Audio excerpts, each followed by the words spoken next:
Hi guys, this is Justin with Joy Sunchu here, and on today's video we are doing part 2 of the Lula Bees Antique Small Tour. This time I'm doing the second location in Dallas, Lula Bees West. So you guys may be saying, why didn't I just make one video for this? Well, I actually went on 2 different days, and I already edited the first video, and I didn't want to redo it and put all the clips together, so here you go. So up first, we see these knockoff Cabbage Patch Kids. The fun fact about these dolls is that in the crafting world and the flea market world, these sometimes can be more valuable than the actual Cabbage Patches themselves because they are handmade and they have their own separate following. So if you do see these, you may want to pick them up. Next up is this 1960s, 70s flamenco dancer. These are kind of like tabletop pieces. These were statement pieces. They were made to be like on tables and end tables and shelves, and they really were cool. I've seen them as dancers and other type of figures with ornate costumes, a lot of cultural dolls, things like that. So this was awesome to see in person. Up next is this 70s head-to-head basketball game. This is really kind of cool and funny at the same time because when you think about it, you realize this was budding technology for the 70s to have a handheld mobile game. But as you see, only about an inch of this screen actually lit up, and it was monochrome, so it was red, and it barely did anything. But this was budding technology of the time, so my how times have changed. So up now we see a shelf with some vintage cars, model cars, and random figurines. So cool fun facts about me. In addition to being a action figure and doll collector, I am also a model car collector. But in real life, I'm really not like a real car collector or appreciator. So I find that funny that I really like model cars. And I like the ones that are actually detailed. Like if you can pop the hood and see the real engines and stuff in them. Go figure. So up now we see some more vintage cars and miscellaneous toys. We see this Tinker toy set. And then we see this really cool Transformers figure on the right. And then we see Two-Face in his little car.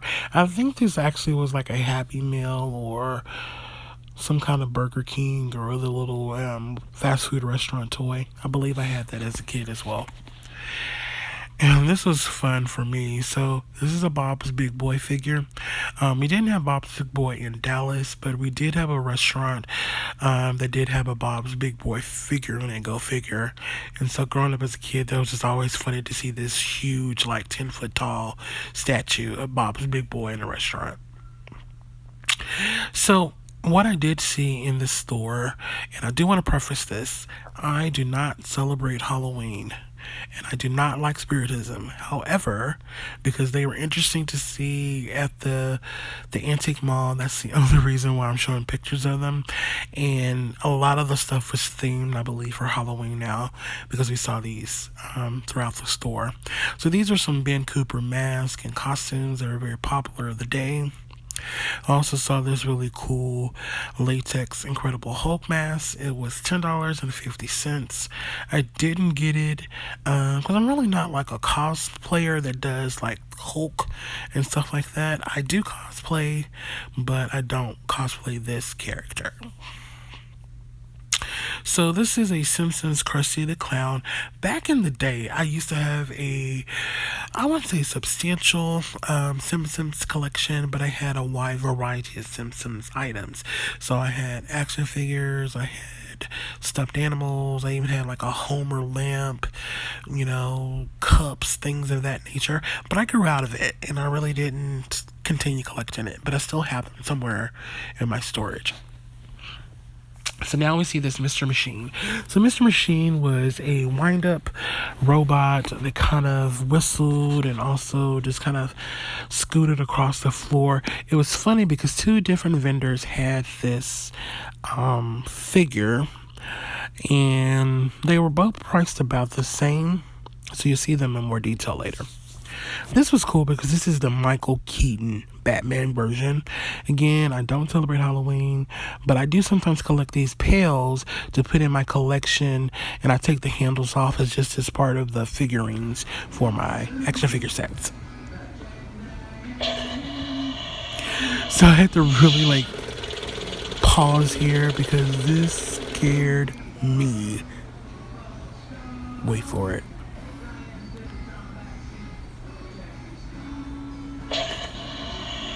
Oh my goodness, y'all. I jumped when I saw this. Okay, so here are close-ups of the Mr. Machine. So I did try to wind him up, however, he did not work, and I didn't want to break him. I wanted to respect the owner of the little shop, and I didn't want to, cause problems. So I always remind people, if you go visit stuff, please be respectful and don't break the items. So this is an advanced Nintendo set. This is the one that they had kind of right before Super Nintendo, where they kind of upgraded the console. I didn't have this as a kid. I think my cousins did. My cousins literally got every video game system since the first NES on up, and they got all the cool games. And this one was actually a very good price as well. So I'm just highlighting it here. Now, this is another item that I just had to respect it on the shelf and leave it alone. It is the Ohio Arts 100th Anniversary Collector's Edition set.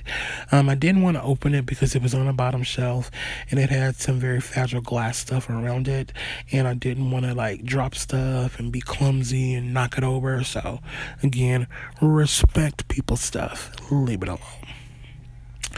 Okay, here's our second to last item. It was this vintage science set. As a kid, I loved, looking up formulas and seeing how acids and bases work, seeing how you could put chemicals together and they would change colors and have these reactions and all these different things. But I wouldn't trust actually using this. If you do see something like this in the store, this stuff is old and it can be very dangerous. So just be mindful. And last but not least, was this little Flintstones kind of rolling toy. It had Barney and Dino on it. I do believe I actually had this when I was a kid. I believe you connect all the pieces together and kind of make like a train like thing, and they kind of spin or pop as you pull them along. So this is my tour of Lula Bees West. This is the second location in Dallas. I hope you guys enjoyed this video, and until next time, bye.